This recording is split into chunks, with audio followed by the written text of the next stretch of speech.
Welcome to the Carriker Chronicles, the People Show. Checking the Post of Husker Nation, brought to you by DPS Concrete Construction, your local concrete experts. Check them out at dpsconstruction.net. Now, I got a special guest today. Now, he's one of the most famous comedians on earth, a man who grew up on an 80-acre farm outside of Pawnee, Nebraska. He's a huge Husker fan and a slightly above average golfer, but that's a story for another day. And someone who currently makes his home in Lincoln, Mr. Larry the Cable Guy. How you doing, my friend? Big Adam character. Adam character. Adam, that's a new one for me, man. What's up, Adam? How are you, buddy? I'm good, man. And I don't know if you remember this. The last time you and I saw each other was right before the spring game, like the alumni golf event. I think it was you, me, Danny Woodhead, and actually my brother-in-law, Phil McBride. We were out golfing. You and Danny were smashing the crap out the ball. Me and Phil, not so much. I don't know if you remember that, but that's the last time we saw each other in person. Man, I totally remember that. And you know what's crazy? Danny Woodhead got good, man. Dude. He's playing all these tournaments. Yep. What happened? He was really good, and you were slightly above average yourself, so not too bad. I mean, I could hang with Danny. Danny and I were playing pretty neck and neck. He played a couple of strokes better than me, but I mean, overnight, it's like a year later, he's playing in amateur tournaments and doing good. Yeah. I mean, that guy had to have lived on a golf course for the next year every day. It was unbelievable. I can't believe he got that good. Yeah, and it was almost shocking how bad Phil and I was. I brought Phil along just because he's a little bit worse than me. That's why we haven't played. As you notice, we haven't played since that day. That is a great point. I brought Phil along just because he's a little bit worse than I am, so I could feel good about myself. But people call me up, hey, you want to go in this thing? We're going to play golf. Who's going to be there? Adam, his brother, Phil. You know what? I'll be gone that day. I appreciate that. Hey, man, let's talk a little bit of Husker football. Now, you're a lifelong Husker fan. I think most people know that. What's your favorite memory of Husker football from when you were growing up? Man, there's so many of those. I remember being in Florida, and I remember my buddy John was a Hurricane fan, and it was an Orange Bowl, and he comes over to my house, and we lose, and he's super happy, and everybody in my house is sad, and I made him leave. As you should. I remember being at the Comedy Corner when I was just starting out. I remember playing Florida State. I'd been doing stand-up about 6 years, but I was Jeff Foxworthy. It was around New Year's when we played Florida State, and our field goal went wide left. When we went left. Yep. And I remember Foxworthy was there, and I kept running in and out watching the game. We got to see the last quarter as they were switching rooms around, and I remember going to the left, and I just sat in a chair and started crying. Yep. And I remember Jeff going, I know, man. I know. My Bulldogs do it to me every year, too. I remember that. I remember my favorite players. Oh, man, I always loved I Am Hip. I loved Jarvis Red Wine. I mean, I'm going back, but I love those players. And the 90s, of course, was great because I was on the road doing stand-up constantly in the 90s.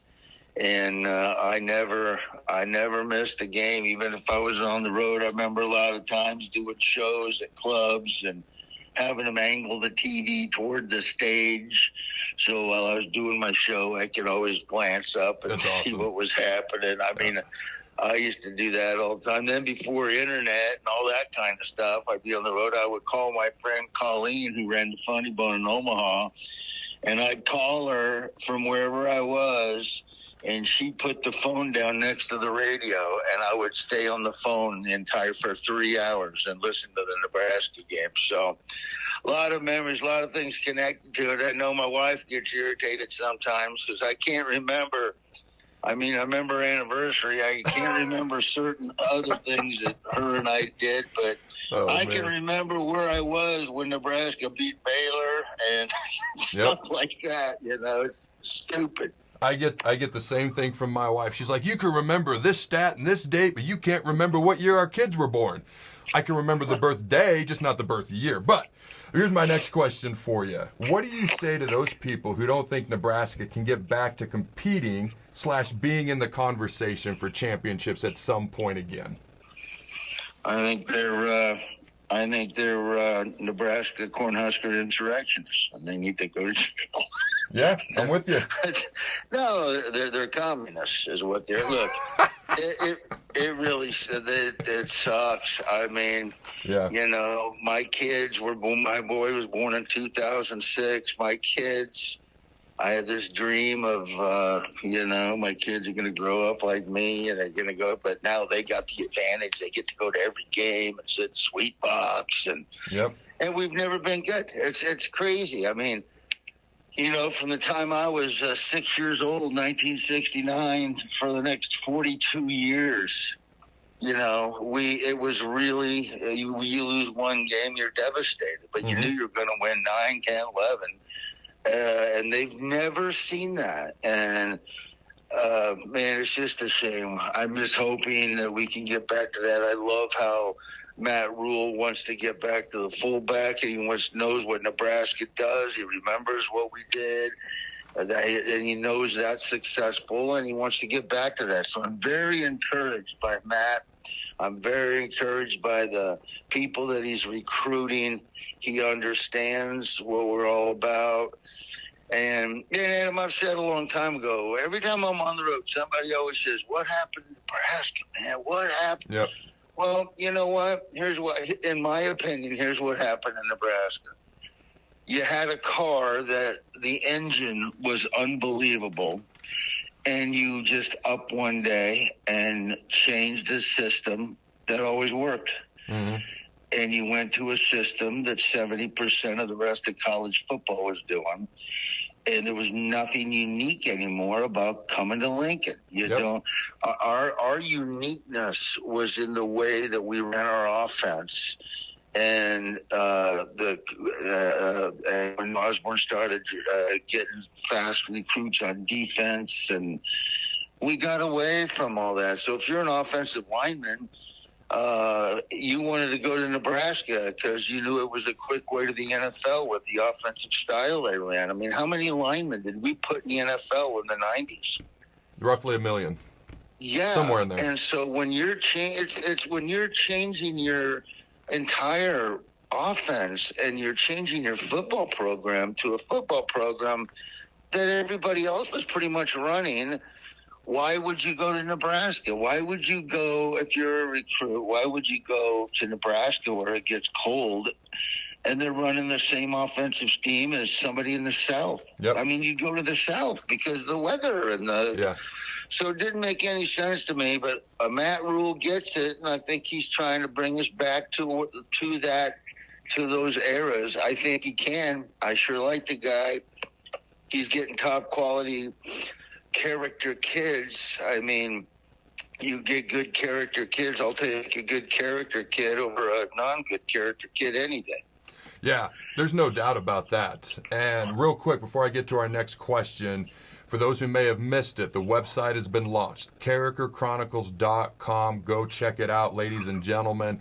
All the previous Carriker Chronicles episodes, the Big Ten show with my co-host Jeff Turn and I, where the H is silent.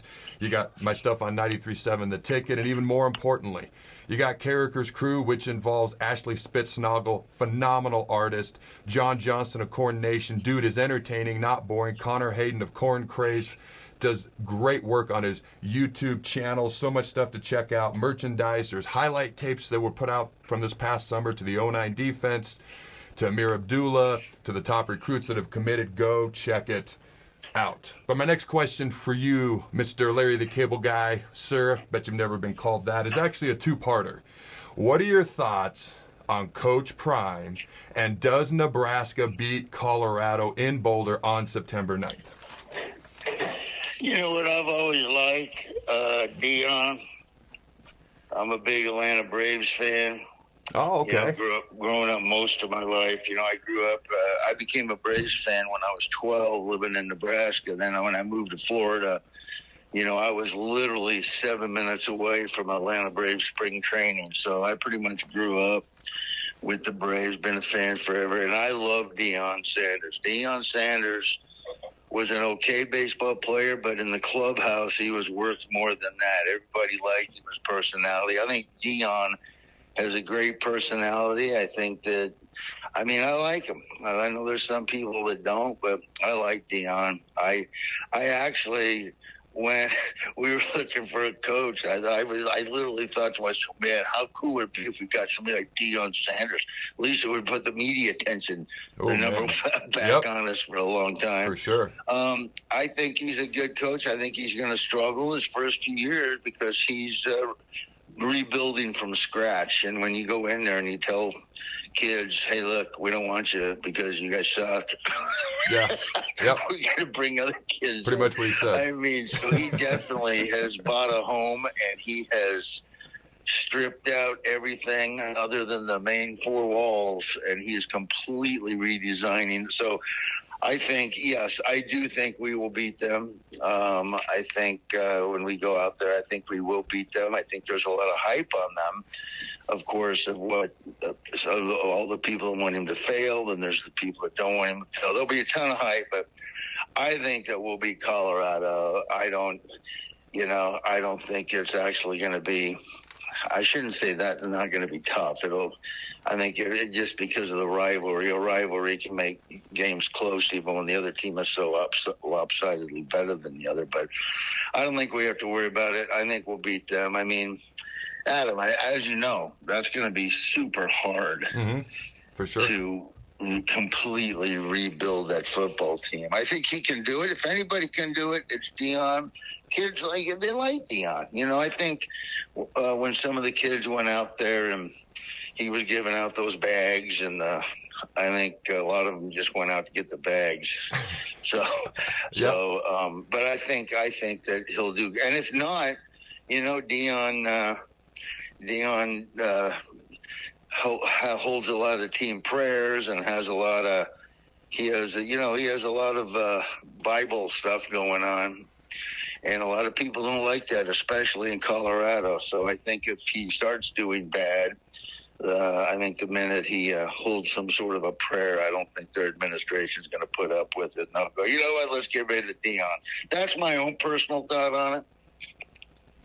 You might be correct. And going kind of back to the bags thing, I think a lot of the kids went out there to take pictures with the bags and the Lamborghinis, if nothing else. I think so. Absolutely. But as you know, we've all been to Colorado, and we've all been to games in Colorado. I love Colorado. I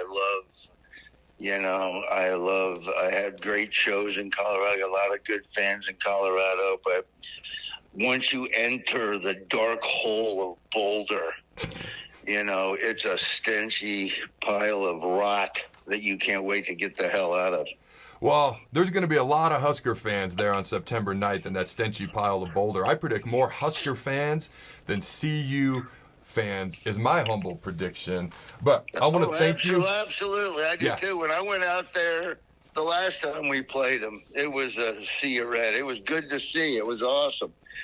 And it even got redder once they cleared the student section out. Oh, yeah. No doubt about that. Once they got kicked out, it's like, holy smokes, their entire fan base is Antifa. It's like, get them out of here. I love you, man. All right, I want to thank you for joining me. Husker fans, really quick, comment below. Facebook, Twitter, YouTube. All right, let me know what questions you want me to ask Rex Burkhead. He's my next interview coming up. Also, who wins, Nebraska or Colorado? And last, maybe most importantly, let me know in the comments below, who's funnier, Jeff Foxworthy or Larry the Cable Guy? The only appropriate response, in my opinion, is you might be a redneck if you don't say, get her done. Until next time, Husker Nation, go Big Red. Absolutely. And always remember to throw the bones. Get her done. I threw that last part in there just for you, man. Yeah, no, that's awesome. If you're a diesel mechanic, CDL driver, or concrete finisher looking for work in the Omaha metro area, DPS Construction is the employer. For you, if you're a general contractor, building owner, or property manager looking for concrete repair or work done in the Omaha metro area, such as street paving, building floors, and parking lots, check out dpsconstruction.net.